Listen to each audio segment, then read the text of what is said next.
Okay, so now we will begin with our very first lecture. I'm not going to have my um, face in the circle. You've seen what I look like. So I'm going to avoid looking at myself while I narrate. So this is, again, your first lecture, Introduction to Archaeology. And here I'm just going to go over our definition of anthropology and how archaeology fits into that definition. This is a photograph of me. This is me about 20 years ago, 22 years ago maybe, doing archaeology in the village of Lincolnshire in the UK. And we were excavating it's called a shrunken village. So essentially it was a medieval village that was reduced in size due to population decline and movement out of the city or out of the village. And essentially this village has gone through periods of expansion and contraction. And so we are excavating the green area, which is essentially just a park space in the city center, to look at the medieval period and see how this village looked like during medieval times. So this is me doing a cross-sectional excavation of this patch of earth here, just to see what's inside. So this is what we're going to talk about, a little bit about archaeology and how it fits into the larger discipline of anthropology. So here are our objectives. We're going to discuss how archaeology is used to understand humans in the past, and also give us insight into the present, right? So we're appreciating human activity or human behavior in the present and the relevance of the past to people living today.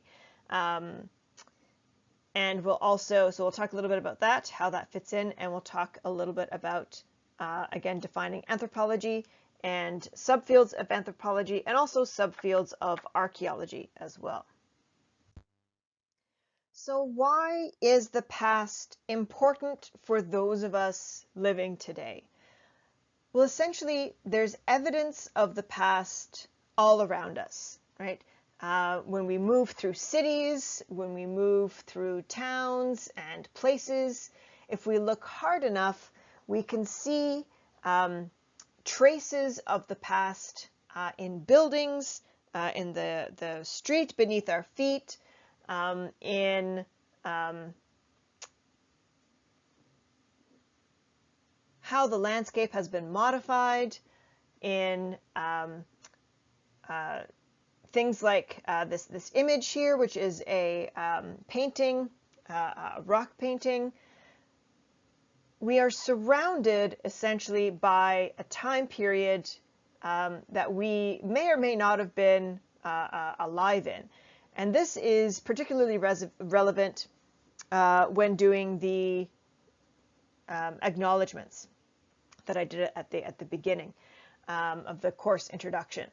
So to acknowledge the fact that there were important events that went on ahead of us and impact people's understanding and appreciation of the area that, as in the acknowledgement state, that we work, live, and play, helps to remind us that we are connected through an invisible link that extends back through time, right? And those of us who are more deeply impacted by past events are impacted through our behavior, right? And so to understand human behavior and human interaction and even cultural practices requires us to look into the deep past in order to acknowledge the events that led to that behavior. right?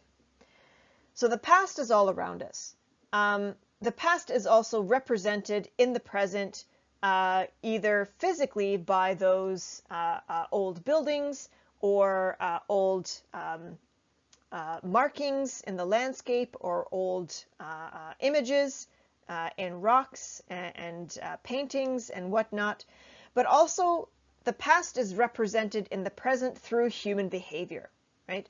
The reason why people behave the way that they do comes from cultural adaptations that arose many generations previously and are taught and persist through teaching and something called enculturation, which is essentially how you learn your culture.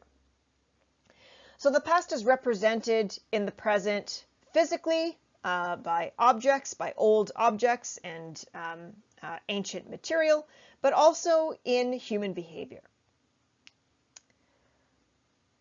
So because the past is present in a physical form, that means we can try to study it and try to understand the reasons for its creation, or the reasons for its presence, or its significance, its symbolic value, or even practical value, right? We can study the past because it can be physically observed in objects, and it could be physically observed in behavior as well. So these physical objects of the past are what we call material evidence, right? Or sometimes called material culture, right? And evidence of the past or the excavation of those physical material are done through archaeological excavation, and the location of the presence of cultural material is what we refer to as archaeological sites, right? So archaeological sites is anywhere that contains evidence of human behavior, right? Through the presence of physical objects or the evidence of human modifications to the environment, right? So this could be something like culturally modified trees, cedar that has bark removed. Cedar bark was particularly important to the Northwest Coast, making baskets, making capes, hats, any number of things.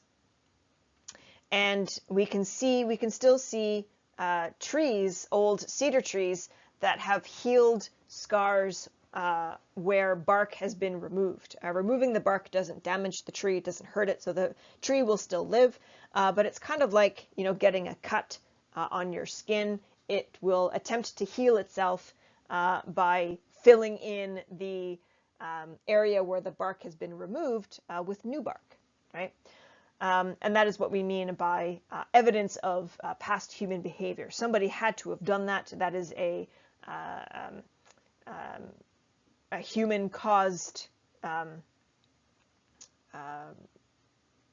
modification to the tree, and we can get a date for that modification based on how many years have passed where the bark was trying to fill in and heal itself.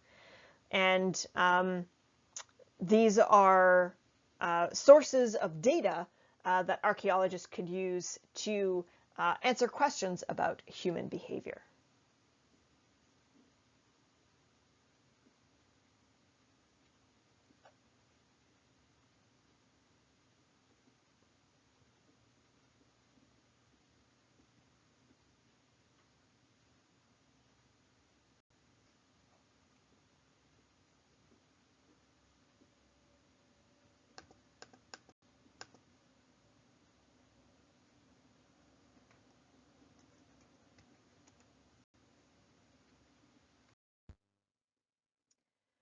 So how can one go about studying the past?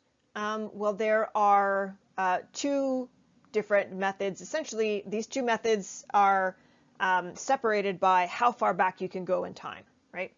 Paleoanthropology, this is the study of the deep past, so going back millions of years, so about 4 million years or even further, up until about 40,000 years is typically what is considered paleoanthropology. We're looking at fossils, right? So a fossil is organic material that's been replaced with non-organic material, replaced with minerals, right? There tends to be very little organic material present. Once you get more recent in time, organic material tends to preserve a lot better. So even about 40,000 years, you can still get some pretty good organic preservation. But because of the deepness, I guess, of time, or how far back you're going, it's still kind of considered paleoanthropology, even though you could be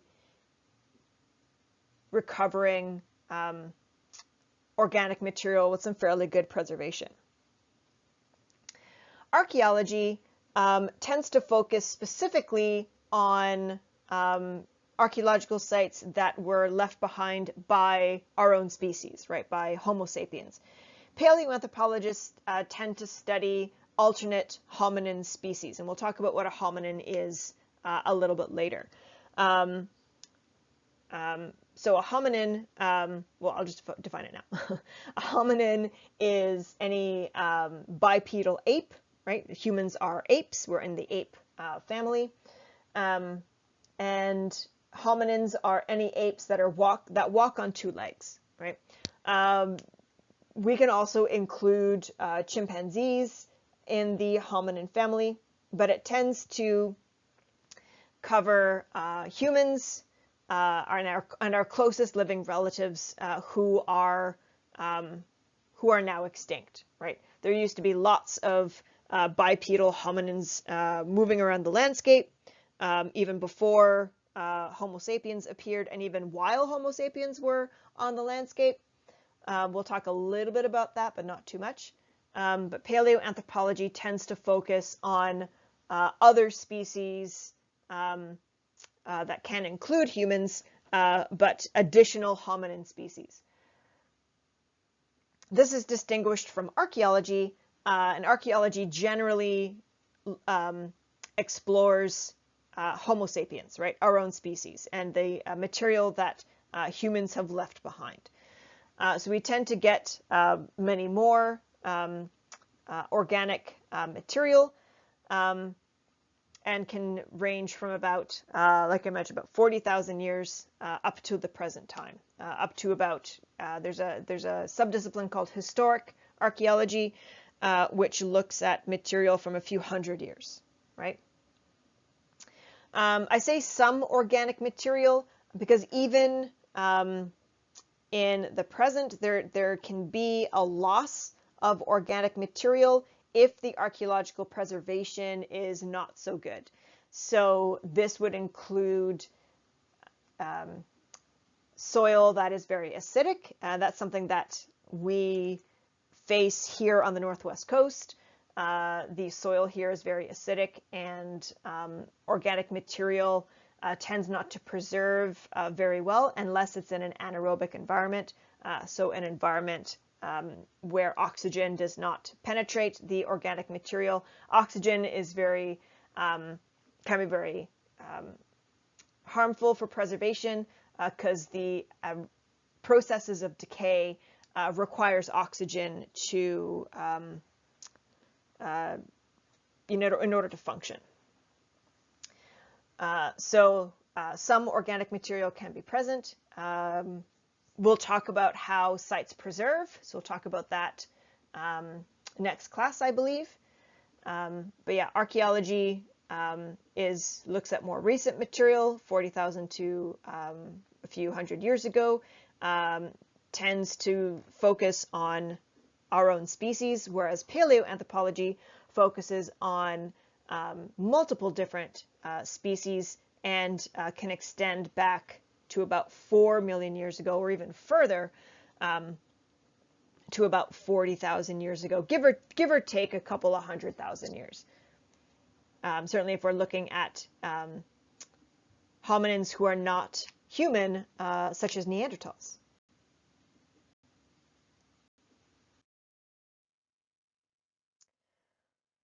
So how does archaeology, paleoanthropology, how does this all fit into the larger discipline of anthropology? So anthropology is a discipline that studies humanity, right? So essentially it's the study of humans. And we study humans in the present, but we can also study humans from the past, right? And this is how archaeology and paleoanthropology fit into this larger discipline of anthropology, because they study humans or humanity. This could be either the evolution of humans. When we talk about evolution, essentially we're just talking about change over time, right? So if you can replace the word evolution with the word change, then essentially you're using the term evolution correctly, right? Anthropology also examines the role that culture has on human behavior. So culture is essentially one way that humans adapt to internal and external environments, right? So human behavior expressed in culture can be used as an adaptive process given certain social changes that arise internally, or could be certain environmental changes that are occurring externally, right? And we'll talk about throughout this course how the environment plays a crucial role in understanding why human culture has changed over the last 10,000 years, okay? Environment plays a really important role, and we're going to explore that in this course.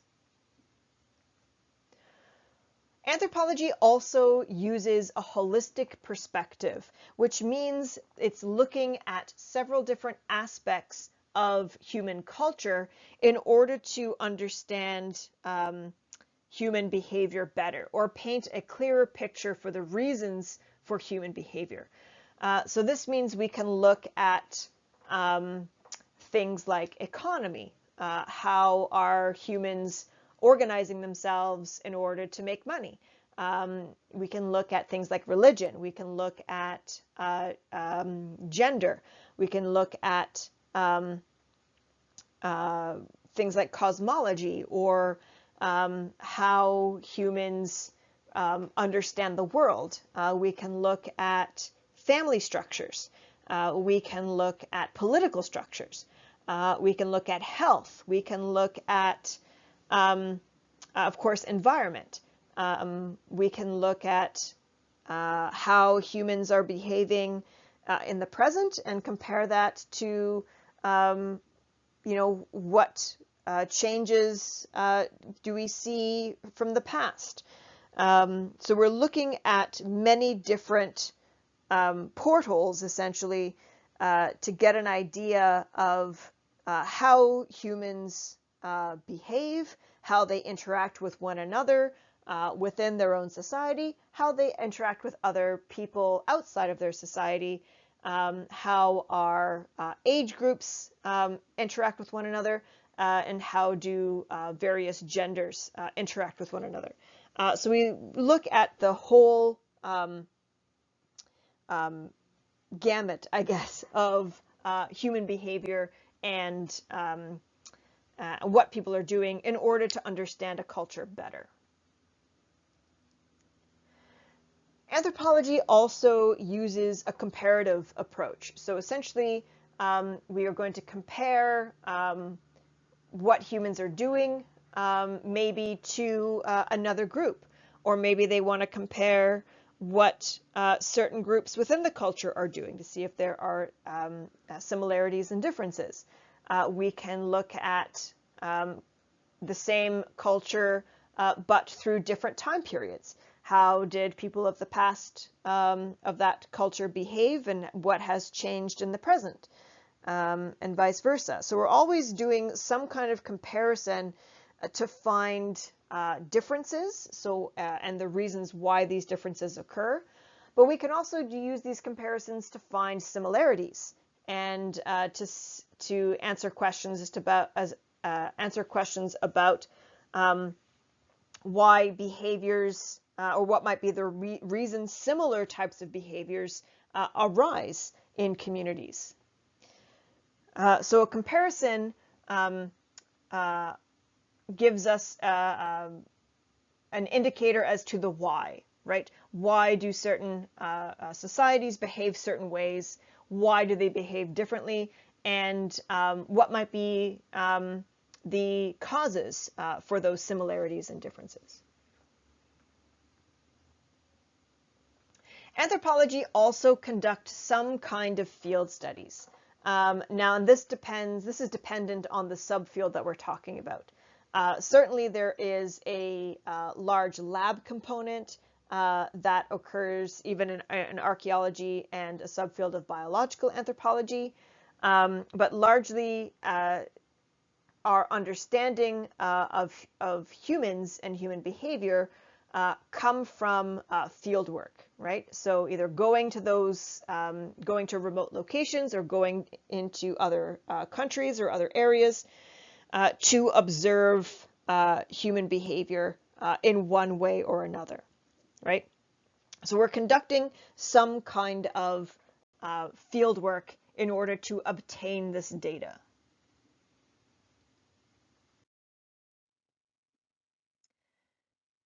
So now that I've defined essentially what anthropology is, now let's look at the different subdisciplines of anthropology that helps anthropologists understand human behavior in that holistic way.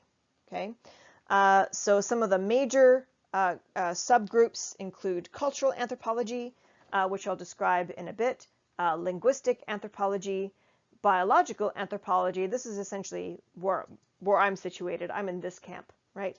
And archaeology, which will be the focus of this course.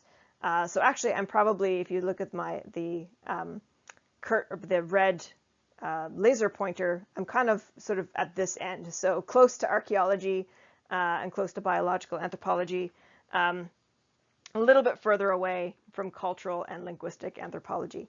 I mean, some of what I do can be important for cultural anthropologists, but largely on sort of this bottom half of the circle here, sort of where I'm situated. So let's describe each of these subdisciplines of anthropology. So here we have cultural anthropology, and cultural anthropology studies living societies. So people who are alive and working and living in the present day.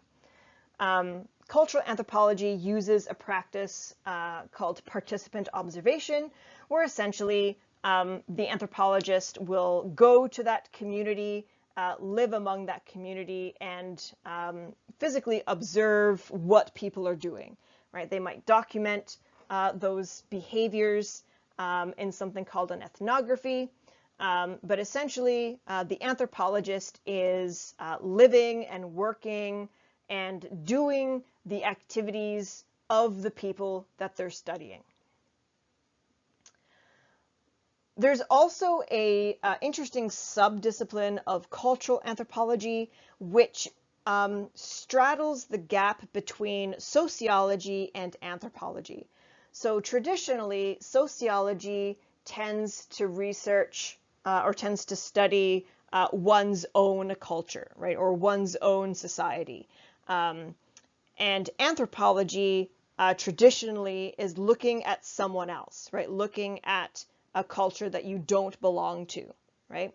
But over the years, there have been a union between anthropology and sociology, which is sociocultural anthropology, where the anthropologist or the sociologist would like to study what's called a subculture of their own society. So essentially, a subculture is a group that might behave slightly differently, have different ideals, have different norms, values, etc., from the larger group. And in order to understand their the sort of the issues that that society is addressing, or some of the problems that they're experiencing, if they feel disconnected from the rest of society, or trying to highlight certain injustices or certain acts of discrimination by the larger societal group, that the anthropologist or the sociologist would study those subcultures, again, either as an insider or as an outsider, in order to bring those ideas and bring those concerns to the rest of society, essentially. So sociocultural anthropology is that bridge between a sociologist studying their own culture and an anthropologist studying someone else's culture.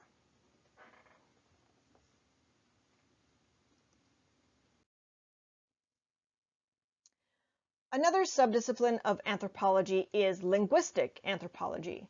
Now, linguistic anthropology can study, of course, many different aspects of language and culture. So one is studying the origins of language or the origins of speech. Linguistic anthropology can study the relationship between culture and language, because language is essentially a symbol, right? It's considered a symbol of the culture. A symbol is something that stands for an idea or stands for something else. And you can really understand how cultures have changed over time by seeing how language has changed or how language is used. If there's a social norm for using very prescriptive language when you are interacting with somebody who is at a higher rank than you, or who is older than you, or if you need to demonstrate respect to an individual, or if you acknowledge the different ranks, the social ranking, or different ages, that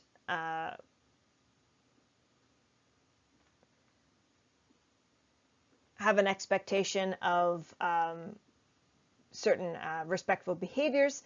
These are all mirrored in language, right? So studying language and how it is used culturally is something that linguistic anthropologists will focus on, right? They'll also focus on language and symbolism. So like I mentioned, language is a symbol, and how it is used to convey images or convey concepts of culture is, again, something linguistic anthropologists are interested in.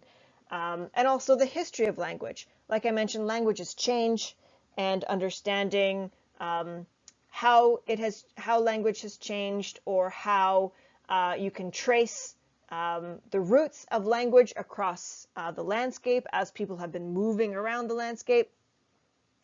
I don't know, you might be familiar with the Dene language, which is, or the Dene language, or the Athabascan language family, which is an indigenous language in sort of the plains of North America. We have words in of Dene origin in the north among the Inuit. Can understand, people speaking that language can understand languages in the southern parts of North America, right, where the four corners of the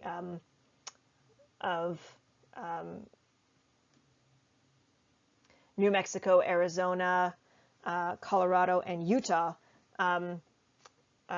Dene-speaking peoples there can understand people of in the northern North America, right? So that means there was a migration, right? There was a history of people moving from the possibly from the north to the south, or maybe from the south to the north, right? So understanding how language has changed or maybe moved around the landscape can tell us how humans have moved around the landscape and yeah, and where the origins of those language of that language would be.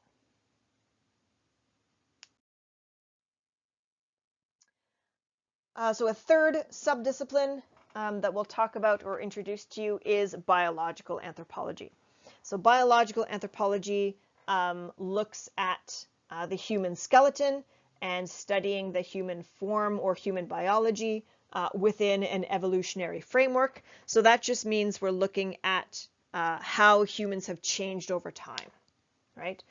And this can involve human skeletal analysis. So this is just documenting and interpreting the human body to tell us a little bit about how humans have lived, what diseases they might have had, what are markers of rank or how people have modified the body.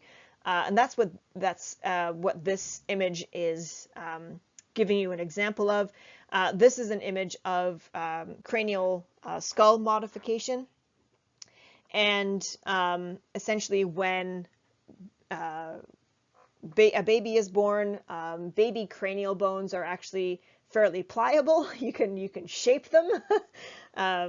And we see markers of high rank in South America, in Mexico and Central America, and even in the Northwest coast here, all along the Pacific coast and into the, again, the Four Corners region.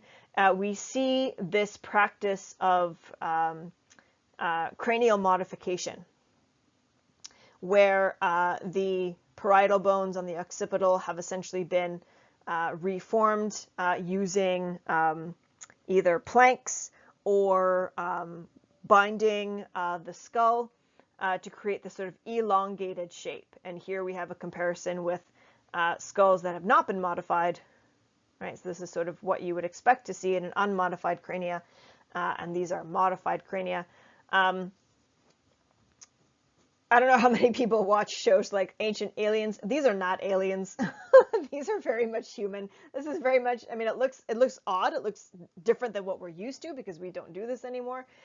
But this is very much a human. This is actually a very important human. It's an elite human, somebody who was born with rank and privilege and prestige, right, and decision-making power. They're not aliens. Sorry, Indiana Jones and the Crystal Skull. If you've seen that movie, this is not about aliens. And just sort of while we're on that topic, your textbook also is very doesn't mince words about the author's take on ancient aliens or the allocating extraterrestrial credit to the monumental architecture that we're going to look at through the classroom. The pyramids were not built by aliens. They were built by people. Nazca lines were built by people. Even the crop circles were built by people, right? Yeah. Biological anthropology also study our current living relatives, which are non-human primates, so chimpanzees, bonobos, etc.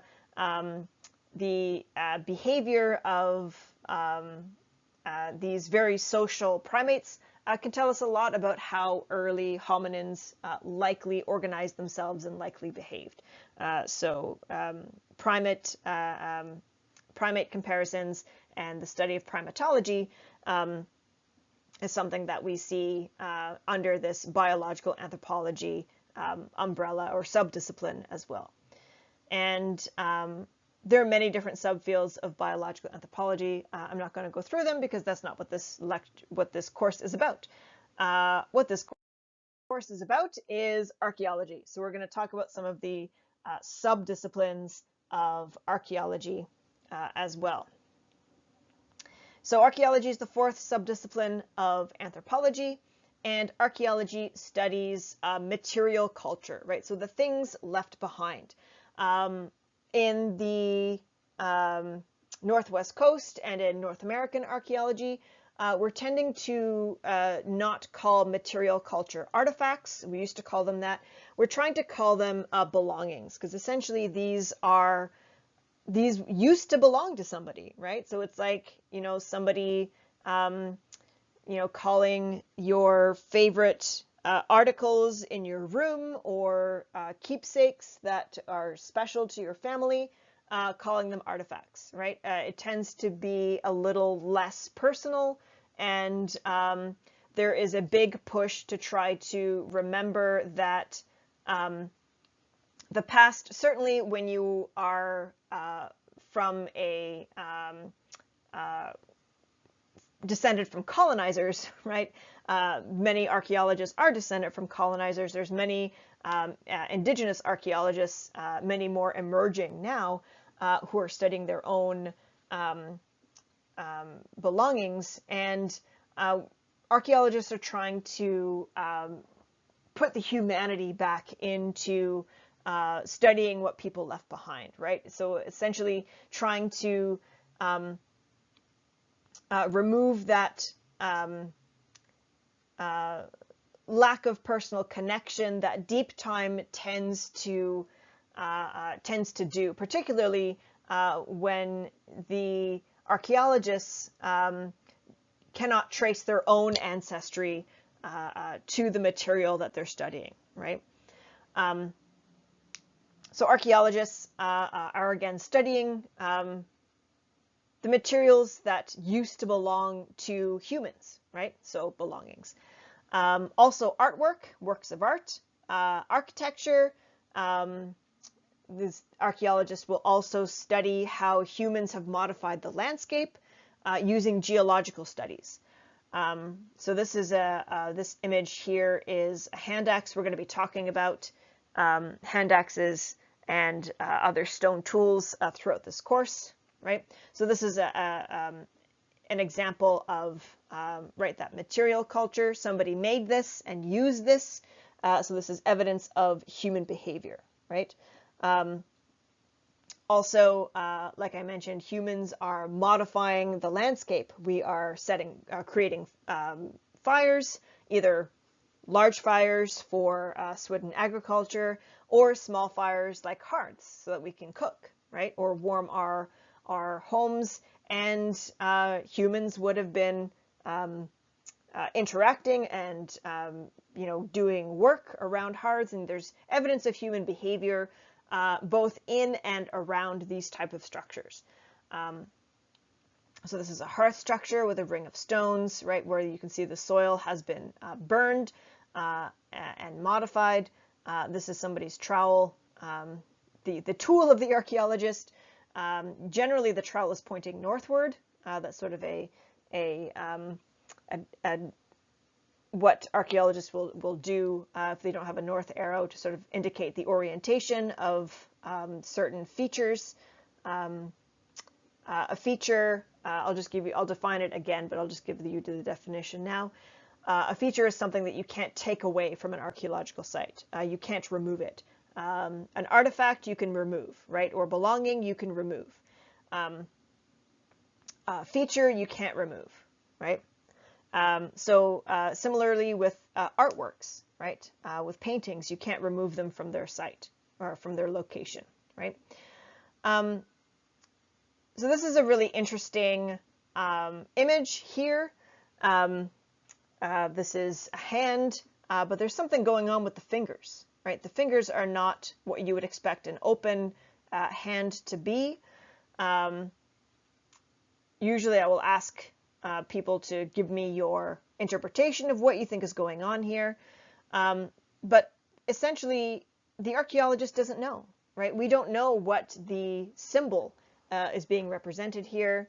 This could mean something, but what this means has been lost over time. And essentially, as we get different people with different experiences and backgrounds can create new and interesting interpretations for what this is, right? So this is one of the fun parts of archaeology, is trying to come up with plausible reasons for why this is here and what this could symbolize, right? So that's the fun part, right? Trying to solve this this mystery of meaning that has been lost over time.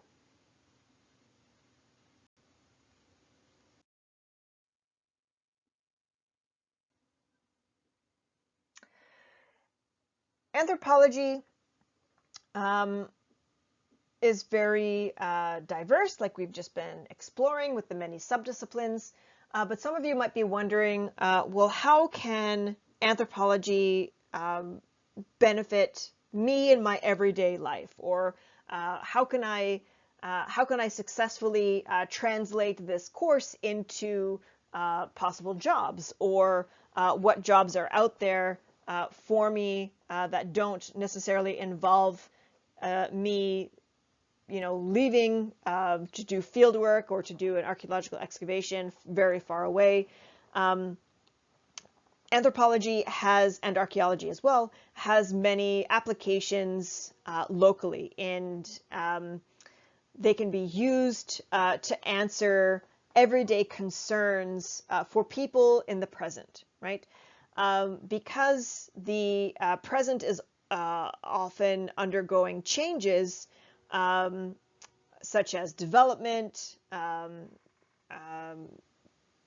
building, we've got a housing crisis in Canada right now, so pushing to build more housing is really important. But how does that impact, how can that impact archaeological sites, right? Or how can our understanding of the history of place inform where we should build the new housing that is required in this country, right? So to answer those types of questions, we can apply archaeology to answer those questions that could be unrelated, so or tangentially related to archaeology. So thinking about where to build new homes, that will often require an archaeological assessment, right? Or that will require an investigation to see what archaeological sites have been found in the area, and how could these new structures impact areas that might be declared of archaeological significance, right? So we can use something called cultural resource management to help mitigate where or help mitigate the impacts that development, either I use the housing example, but this could also be development in forestry, mining, BC Hydro. A lot of archaeologists have been involved in, understanding how hydroelectric dams and the flooding of hydroelectric dams could threaten archaeological sites. Certainly the ILM project and certain pipeline projects are often tied in with archaeological assessment to make sure that the past is not being negatively impacted by these developments. But also, once we have located sites, how do we go about preserving materials that have come out of archaeological sites? So cultural resource management is something that addresses the present day impacts either of archaeological areas or areas of archaeological interest, or and also the impacts of the archaeology that's already been excavated, right?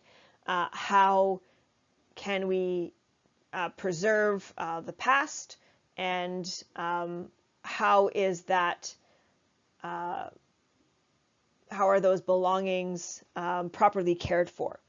So that is something that the discipline of cultural resource management will seek to understand, or seek to try and achieve that, so everyone can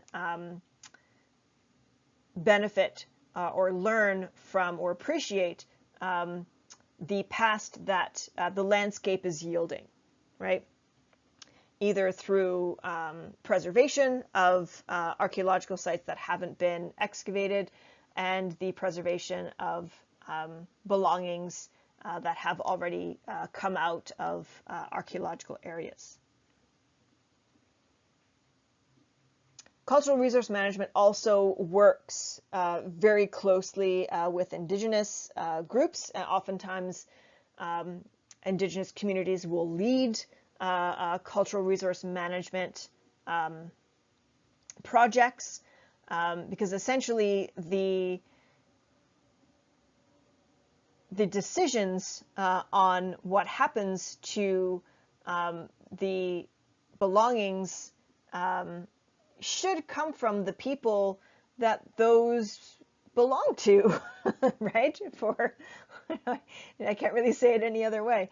Yeah, if somebody was, rooting around in your room making decisions about your stuff, you would certainly like to be involved in those decisions, or at least, been asked, what do you think we should do with your stuff, right? Ideally, Indigenous groups should be leading all of those decisions without sort of the middleman management by archaeologists. And we'll get there soon, right? We're on our way to doing that. So cultural resource management works very closely with Indigenous groups, if not being led outright by Indigenous groups, to make decisions on what happens to their material that already has been excavated, or what happens to areas of archaeological potential.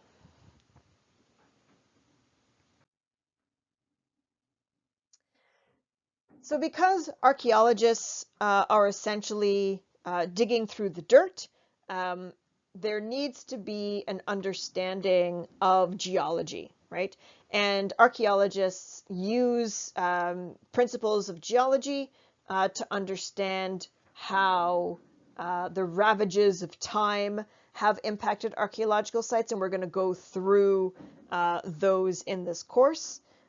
So how, for instance, in this image here, how weathering has broken down rocks that might contain pictures or pictographs or petroglyphs created by humans, how rocks that are forming cave structures, how cave ceiling collapse and whatnot, how that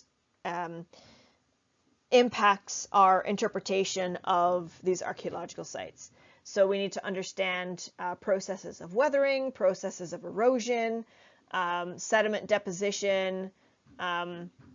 Erosion and deposition are, very, very important geological processes that help us understand how an archaeological site gets buried, and also how it gets revealed.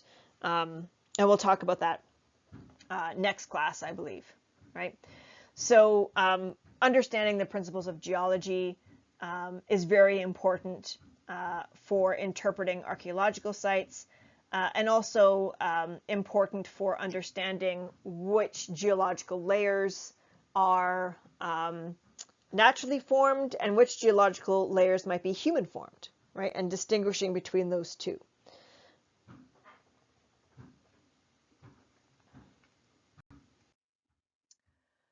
Other principles of geology that also rely very heavily on processes of deposition are essentially the laws of superposition. And we're going to go through these laws again when we talk about archaeological theories, right? But I'll go through them once here with you, and then I'll go through them again. So essentially, the laws of superposition, this comes from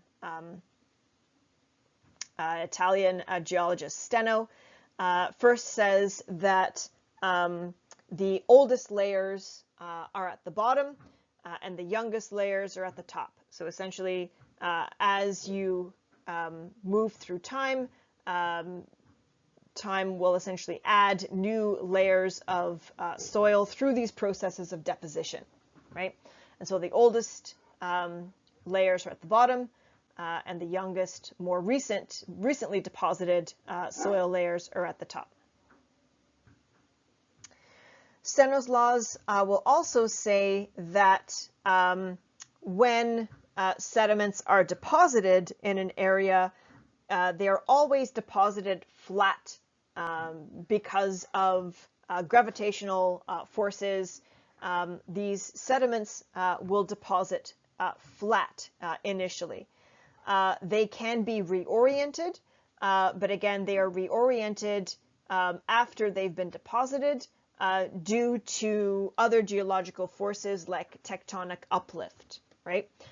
So if you have a converging plate where you've got two continental plates that are essentially pushing their stratigraphical layers against one another, then that will force those layers into an alternate position, and so they won't be oriented horizontally. They'll start to shift and bend. This is something that we see in the geological layers of the Rockies, in the Himalayas, any mountain ranges where you've got different continental plates or terrains sort of forcing themselves towards one another, and that will reorient the stratigraphical layers. But when they were initially deposited, they were deposited horizontally, right? And that they were relocated after the layers were deposited.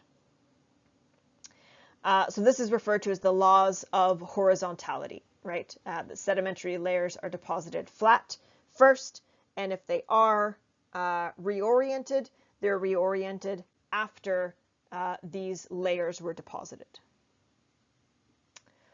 The third principle that Steno wrote is that if you have a layer that is cross-cutting or intersecting multiple layers, then that cross-cutting layer is more recent, and the layers that that event is impacting were essentially the older layers, right? So here in this image number 3, we've got some magma, right, or some lava. Well, lava is when it, has already been emitted from the volcano. It's called magma when it's beneath the Earth's surface. So here, these vein of magma is intersecting these pre-existing layers of A and B. And if we were in a classroom, I would ask you which one is older, and hopefully you will say B is older because it's at the bottom, which satisfies the first law that the oldest layers are at the bottom, the younger layers are at the top, and that anything intersecting or cross-cutting these layers is even younger, right? The fourth law that Steno wrote is that these horizontally deposited layers will continue until they are blocked by either a solid object or these layers have or these layers have been eroded away. So in this image here, this is horizontal layers that would have continued through this shoreline, but because of the water action, the water has eroded these layers back, right? So when they were originally deposited, they would have continued through this body of water, right? And they would only stop if they came into contact with a solid body. But in this case, they were removed by erosion, which is why you don't see these layers continuing, right? So the law of what's written here, lateral continuity, is that these layers are continue to be deposited unless they are blocked by something solid or have been eroded away after their initial deposition.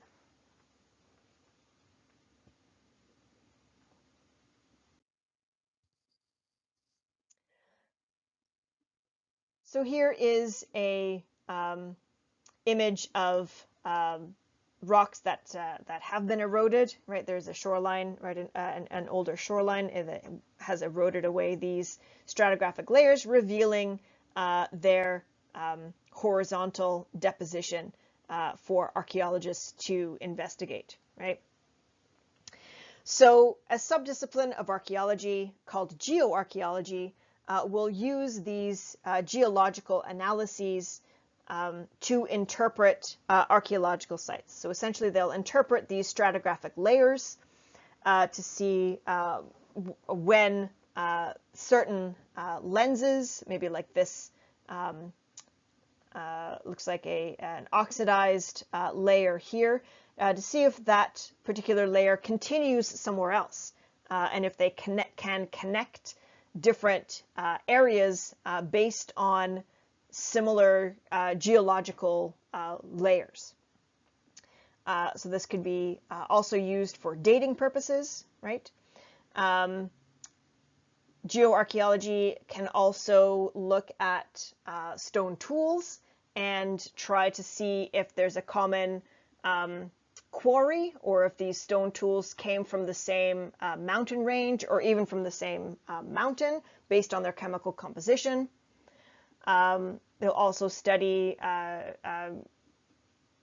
geological processes to explain how a site was preserved, or how that site became incorporated into the archaeological record, and also how certain landscapes are formed. Are they naturally forming landscapes, or are they human forming landscapes? Because humans can modify the environment as well.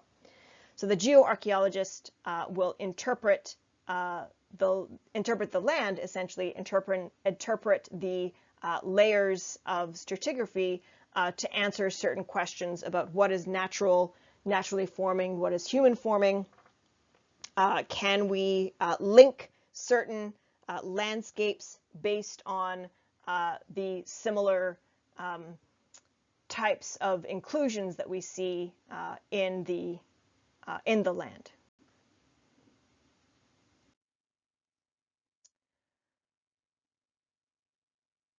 Not just landforms. It's not just landforms that archaeologists are interested in. Paleoethnobotany or paleobotany or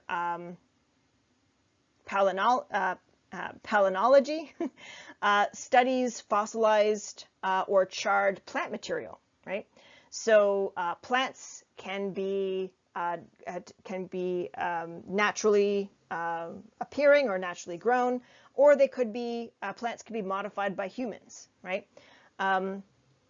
Also, plant material can be brought to archaeological sites, either brought in by humans, either through gathering, if they're gathering foods, or if they have like walked through a field of tall grass and have brought pollen or seeds in with them from outside, or if pollen is being blown in from somewhere. All of this information can help reconstruct the environment during certain time periods, but also interpret human activity, right? Were humans modifying certain seeds? Were they cultivating certain seeds? Were they domesticating certain seeds? Or are they, or are humans being seed dispersers, right? Are they, through their movement and migration, moving seeds or pollinating certain areas from pollen that might have clung to their clothing or clung to their bodies? How are humans impacting the landscape from their behavior, either deliberate behavior through plant domestication or accidental, by just moving through landscapes and carrying pollens and seeds with them. If the humans are modifying plant materials deliberately, we can get an idea of their diet, right? What foods they're eating, based on the pollen, based on the seeds that are found either in hearths or actually in coprolites. So in fossilized human poo, they are great sources of information about what people are eating. And yes, that is a study, right? Studying human coprolites from archaeological sites is a very important thing and contributes a lot to our understanding of human behavior. Humans also make and use certain metals.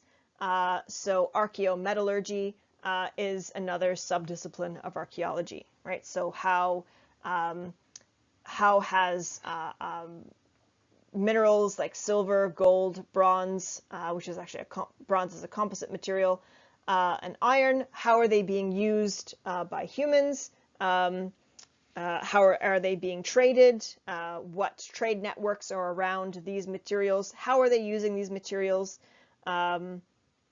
etc.? And also, can we trace sources of these materials through their chemical composition? Are all questions that the archaeometallurgist will try to answer. We can also answer questions based on animal material that we find at archaeological sites. So this is the subdiscipline of zooarchaeology, right, where we're studying either the bones that have been brought in from a hunt, right, to see what types of animals are being eaten. We can also identify animals that have been domesticated by humans, and also which animals humans might be eating, but also which animals are attracted to human behavior. So there are certain animals like rodents, right? Rats and mice and voles and other rodents and squirrels, right? Birds can all enter into an environment because humans are probably leaving a lot of waste behind. Certainly a lot of waste that these animals would like to scavenge, right? So if we see changes in these types of animal remains, they could sort of give us or answer questions about human behavior without actually having to study the humans themselves, because we know certain animals are attracted to human behavior. This is how we get animal or dog domestication, right? Because wolves were attracted to what humans were leaving behind in terms of food material, and humans have had a hand in changing the appearance of certainly dogs, but other domesticated animals like cows and sheep and pigs, etc., chickens, turkeys, etc. So studying those animal remains can also give us an insight into what humans are doing and why they're doing it. So just to wrap up this initial lecture, the last subfield of archaeology is bioarchaeology, and this is essentially studying human remains and studying the remains themselves, which is also kind of biological anthropology, but also studying burials, right?